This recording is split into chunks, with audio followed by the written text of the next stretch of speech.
አይደለም ጸጋው ነው። በእኔና በሞት መካከል አንድ እርምጃ ቀርቶ የነበረ ሰው ነኝ። ኢየሱስ ነው ያቆመኝ። አሜን። ውበታችን ኢየሱስ ነው። ደምግባታችን ኢየሱስ ነው። ዛሬም ልሰብካችሁ ያለው ስለ ኢየሱስ ነው። አሜን። አያልቅበትም። ጌታ አልቆበት አያውቅም። ለልጆቹ የሚናገረው ቃል አለው። ለሕዝቡ የሚናገረው መልእክት አለው።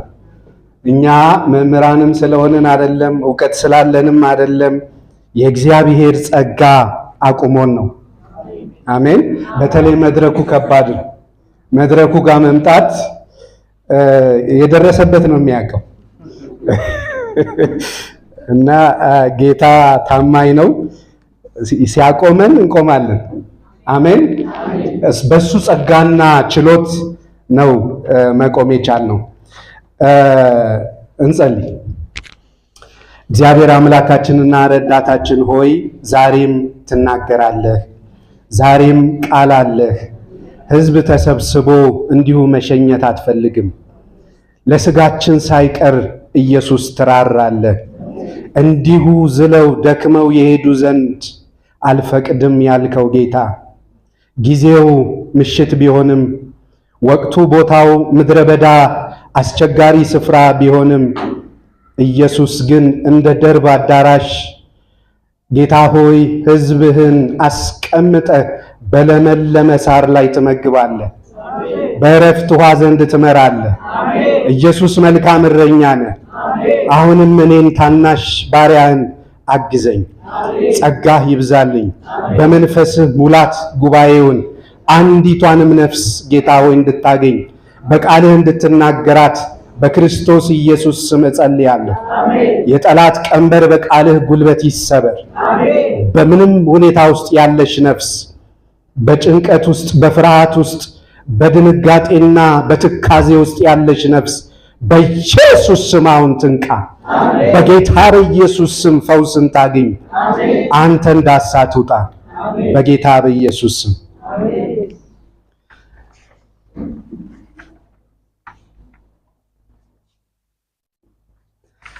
የተወሰነ ወራት ወደኋላ በወስዳችሁ መጋቢት ሐምሌ 11 ላይ ነበር ጌታ ተናግሮን የነበረው፣ ሰጥቶኝ የነበረው ቃል ታስታውሳላችሁ።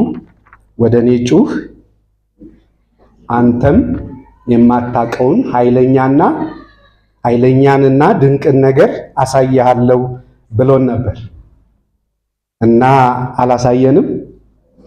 ምስክሮች ነው። አሳይቶናል።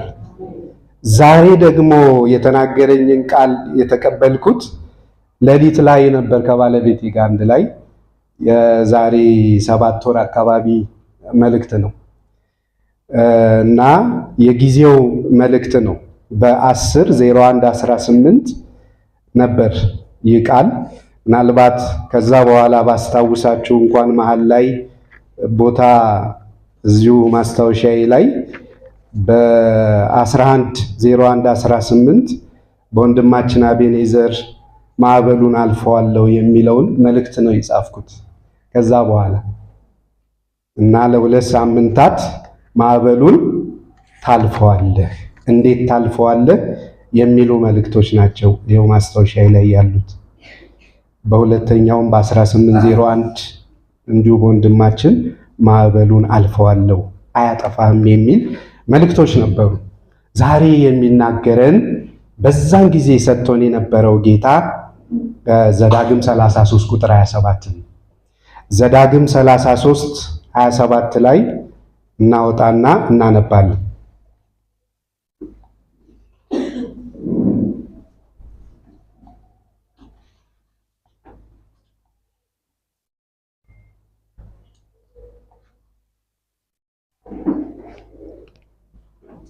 ዘዳግም 33 27 እንዲህ ይላል፣ መኖሪያህ የዘላለም አምላክ ነው፣ የዘላለምም ክንዶች ካንተ በታች ናቸው። ጠላትህን ከፊትህ አውጥቶ አጥፋው ይላል። ስለዚህ ከዚህ ክፍል የወሰድኩት ርዕስ የዘላለም ክንዶች የማይናወጥ መኖሪያ የሚል ነው። የዘላለም ክንዶች። በዚህ ቦታ ላይ ይህንን እየተናገረ ያለው ሙሴ ነው። ሙሴ በተደላደለ ሁኔታ ስለ መኖሪያ ለማውራት በሚያስችል አኳኋን ወይንም የህይወት ገጽታ ውስጥ ሆኖ አይደል። ከጥቂት አንቀጾች በኋላ ብታዩ ስለሞቱ ተነግሮት ወደዚያ ተራራ ሄደህ ትሞታለህ የተባለበት ጊዜ ነው። ተስፋይቷን ምድር አንተ አትወርስም፣ እንዲሁም ደግሞ ወንድሙ አሮን አትወርሱም ተብለው የመጨረሻ የኑዛዜ መልእክት የሚናገርበት ቦታ ነው። ኑዛዜ ትሞታለህ ተብሏል። ከዚህ መልእክትም ቀደም ብላችሁ ብታዩ ደግሞ የሙሴ ዝማሬ ይላል። 32ን ስታዩ ሙሴ በዝማሬ ህዝቡን እየተናገረ የነበረበት ወቅት ነበር። ይዘምራል። ስለዚህ ሁኔታው የህዝቡ ሁኔታ፣ የተናጋሪው የሙሴ ሁኔታ ይህንን ቃል ለመናገር የሚያስችል ወቅትና ጊዜ አልነበረም። መኖሪያ የዘላለም አምላክ ነው የሚል የተደላደለ መልእክትን ለመናገር በሚያስችል የህይወት ሁኔታ ውስጥ አልነበረም ሙሴ። ህዝቡ ደግሞ ይህንን ሐዘን ሰምተው ለ40 ዓመታት ለብዙ ዓመታት የመራቸው ሰው ከነሱ ሊለይ ሊሞት፣ ከዛ በኋላ ታዩታላችሁ ለ30 ቀን ያለቀሱለት፣ አሮንም በሆር ተራራ እንደዚሁ በሞተ ጊዜ ለ30 ቀን ያነቡ ህዝቦች ናቸው።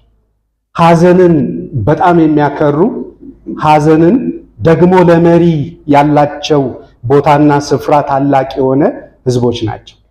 መሪ ሊለያቸው የመራቸው ሲቸግራቸው ሲጨንቃቸው ግብፅ ይሻለናል እያሉ የግብፅ ሽንኩርትና ኩብኩባ ይሻለናል፣ በምድረ በዳ ልታጠፋን ያወጣህን የተደላደለ ቤት ያላቸው ይመስል የነበሩበት እንደዛ ጡብ እየሰሩ የባርነት ህይወትን ሳይቀር ሙሴ ላይ እያጉረመረሙ ከዛ ባለፈ እግዚአብሔር ላይ እያጉረመረሙ የኖሩ ህዝቦች አሁን በመጨረሻ ሊያለቅሱ የሚችሉበት ያንን ሊነግሩት የሚችሉበት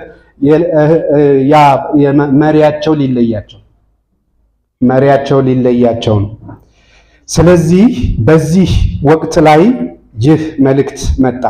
የዘላለም ክንዶች የማይናወጥ መኖሪያ። መኖሪያ ምንድን ነው? ወደ አይምሯችን የሚመጣው መኖሪያ ስለ ግንብ፣ ስለ አጥር፣ ስለ ቤታችን ትንሽም ትልቅ ቢሆን ጎጆአችንን ወደ አይምሯችን ይመጣል። መኖሪያ ስንል አብዛኛውን ጊዜ ወደ አእምሯችን የሚመጣው ከአሸዋ በሲሚንቶና በድንጋይ የተገነባ ጣራና ግድግዳ ያለው አካላዊ ቤት ነው። ነገር ግን ሙሴ መኖሪያ የዘላለም አምላክ ነው ሲል ስለ ሪል ስቴት፣ ስለ ቪላ ቤት እያወራ አይደለም። አካላዊ ገጽታውን በዚህ ስፍራ ላይ እንደምናየው አካላዊ ቤት ከብርድ ከዝናብና ከፀሐይ ይከላከላል። ነገር ግን የውስጥ ሰላምን ሊሰጥ አይችልም። ይህ የምናየው ቤታችን መኖሪያችን ብለን የምናስበው ከነዚህ መሰረታዊ የሰው ልጅ ፍላጎቶች ብለን ከምናስቀምጠው አንዱ ነው። መኖሪያን ስናስብ ገበና ሸፋኝ ነው። በቤታችን ሁሉ ነገር ያምራል። ብናለቅስ በቤታችን ሁኔታዎች ሁሉ ገበናዎቻችን የምንገልጠው በጓዳችን ነው፣ በቤታችን ነው። ስለዚህ ሙሴ በዚህ ስፍራ መኖሪያ የዘላለም አምላክ ነው፣ የዘላለምን ክንዶች ካንተ በታች ናቸው ሲል በጣም የጠለቀ መልእክት ነው፣ የጠለቀ ሐሳብ ነው። በኑዛዜ የመጨረሻው ምክር እየሰጠ ያለበት ነው። ከዛ ቀደም ብላችሁ ከኋላም ብታዩት ትልልቅ መልእክቶችን ያዘለ ሐሳቦች ያሉት ነው። እንደ ማዕከል አድርጌም ቦታ ስለወሰድኩት። ስለዚህ አካላዊ ቤት ከብርድ፣ ከዝናብ፣ ከፀሐይ ይከላከላል። ነገር ግን የውስጥ ሰላምን ሊሰጥ አይችልም። የውስጥ ሰላምን ሊሰጥ አይችልም። ቤት ምን ያህል እንደሚያንከራትተን እናውቃል። ምናልባት እዚህ አካባቢ ወደ 115 የኮተቤ መምህራን አለ እና በቤት ጉዳይ ላይ ካቢኔ ወስኖልን የነበረውን ቤት እየተከራከርን ለብዙ ዓመታት በዚህ ሁኔታ ውስጥ ነው ያለነው። የቤት ጉዳይ ስናነሳ፣ መኖሪያን ስናነሳ እያንዳንዳችን ህመሙን እናውቀዋል። ቤዚክ ኒድን፣ አስፈላጊነቱን፣ መሰረታዊነቱን ለማንም ሊነገረው የሚገባ አይደለም። ስለመኖሪያ እንደ ዋስትና የምናየው ነው በእኛ ሀገር ላይ ነው። ደግሞ ቤት ኢየሱስ ቤት ይሆናል። ኢየሱስ መኖሪያ ይሆናል። ስለዚህ በወርቅ በተለበጠ አልጋ ላይ ሆኖ እንቅልፍ የሚያጣ በቤተ መንግስት ውስጥ ሆኖ በጭንቀት የሚታወቅ ሰው ብዙ ነው። በተለይ በአሁን ባለንበት ዘመን ውስጥ ሚዲያ የምንከታተል እናውቃለን። ሚዲያ እንከታተላለን አይደል? አናይም? ዘመኑን መልክ የምናይበት አንዱ እሱ ስንከፍት የምናየው መጀመሪያ የሚመጣው ስለ መካከለኛው ምስራቅ ጉዳይ ነው። ይኸው በእድሜ ዘመን ሁሉ እና ለምነዋሴ ጋዜጠኞች ሁሉ የታወቁበት የመካከለኛው ምስራቅ ጉዳይ ነው። ምን ያህል እያስተዋልነው ነው? ስለዚህ እውነተኛ መኖሪያን ስናይ ሙሴ እያለው ስላለው መኖሪያ ስናስብ እውነተኛ መኖሪያ ማለት ነፍሳችን እረፍት የምታገኝበት፣ ማንነታችን የሚገለጥበትና ፍጹም ደህንነት የሚሰማን ስፍራ ነው። ስለ መኖሪያ እያለ እየተናገረ ያለ ሙሴ እስራኤላውያንን 40 ዓመት በበረሃ ሲመራቸው ድንኳን ውስጥ ነበር የሚኖሩት። ድንኳን ቋሚ አይደለም፣ ዛሬ ተተክሎ ነገ የሚነቀል ነው። ሙሴ ግን እንዲህ አላቸው፣ ድንኳኑ ቢነቀልም መኖሪያችሁ ግን የማይነቀለው ዘላለማዊ የሆነው እግዚአብሔር ነው። አሜን። ምክንያቱም